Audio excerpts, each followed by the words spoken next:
tides. So what am I recording here? You're recording the sign. I just wanted a video. The sign's not moving though. The sign's standing still. Okay, you can Don't we cut just it take off pictures of signs standing You can still? cut it off now. Why do we have videos of the sign stand? Now you're moving out of the way of the sign. All right, take a picture. I'm taking a video. Oh, well, video. Look, Yes. the sign's moving. The sign's moving. There we have it. So it's something better than. So where are you? I'm right in front of you. You're in Daytona Beach, silly man. Oh, I'm in Daytona Beach. They used to race on this beach. And tomorrow we're gonna drive on it. I'm gonna spend $10 just so I can drive 2 miles on the beach because I've never been able to drive at the beach before, and I can never do that in Northwest Florida. So I'm gonna do that tomorrow. Okay.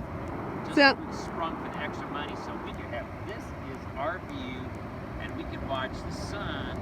We watched the moon rise last night, and we watched the sunrise this morning, and we are shameless. We slept with our door open so that we could hear the ocean breeze last night. We were pretty shameless about that. Yes, we did. Yeah. All right. You have fun with that. It was a great day, and it's a good day, and so I'm spending it with my wife. Okay, would you like to watch this? Begin.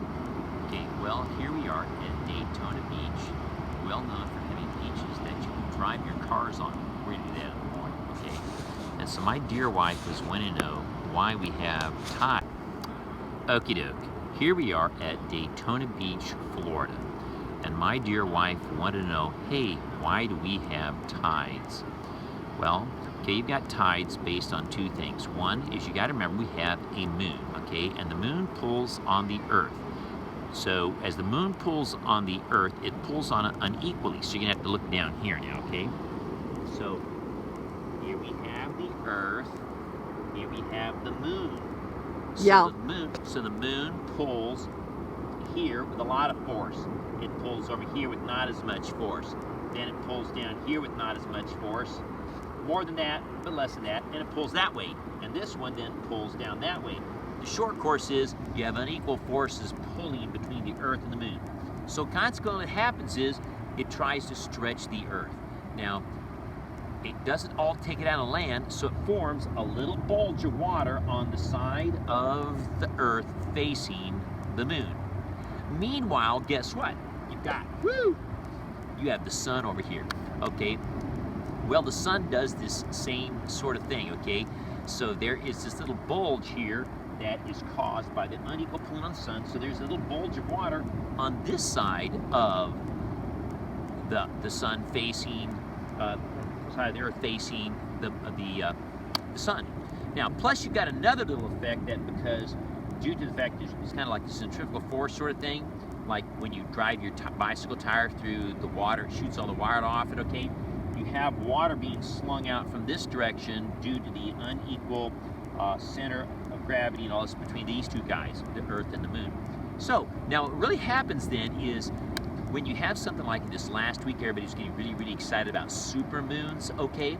The super full moon occurs, okay, at a time when the sun, the moon, and the earth are all in a nice line. So consequently what happens is you now have the bulges of the moon, one on this side, one on that side, aligning with the bulges on the sun, which are not as big, but are lining on either side.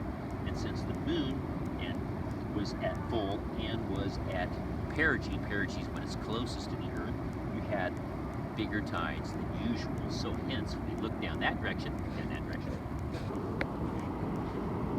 the tides were rising all the way up these little posts along here, okay?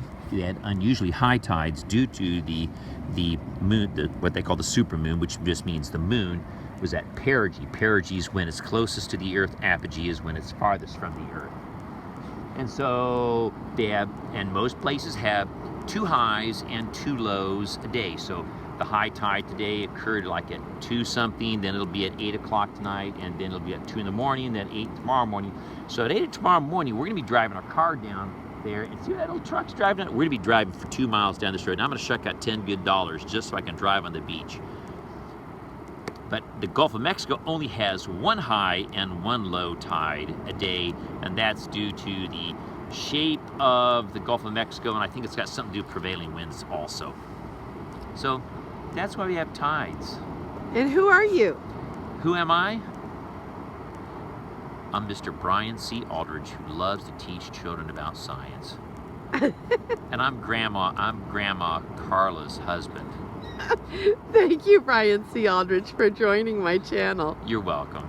Now, another thing you always have to remember is there are high tides and low tides, but some high tides are higher than some tides, and some low tides are lower than some tides, and some tides are low and high and high lows and low highs. Okay, so you see, it depends whether there's spring tides or neap tides. It has nothing to do with whether it takes place in the spring or the fall or the winter. What it does matter is if you have things combined together. So if you have, remember we just showed you a minute ago that the sun generates tides and the moon generates tides. Now when they all work together like they do here, this is when you have a full moon, or if you have a new moon, okay, that means the sun, moon, and the earth are all in line. That's a syzygy, okay? Then your tides will be much higher. You'll have spring tides. But should you have it where you have either a first quarter or third quarter, you see here, like let's say this is a third quarter, this is a first quarter, no, that's first quarter, that's third quarter, okay?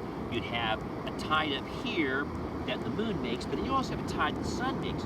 So they kind of compete against one another. And the moon still wins on this one, but the tides then are not as high, so you have neap tides. Your high tides aren't as high and your low tides aren't as low.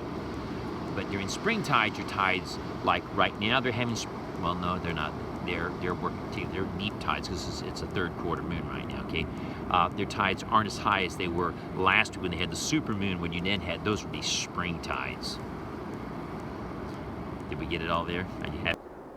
So we are very close to low tide, hence making it easy for cars to want to be able to drive on the beach. Thank you very much. This is old guy.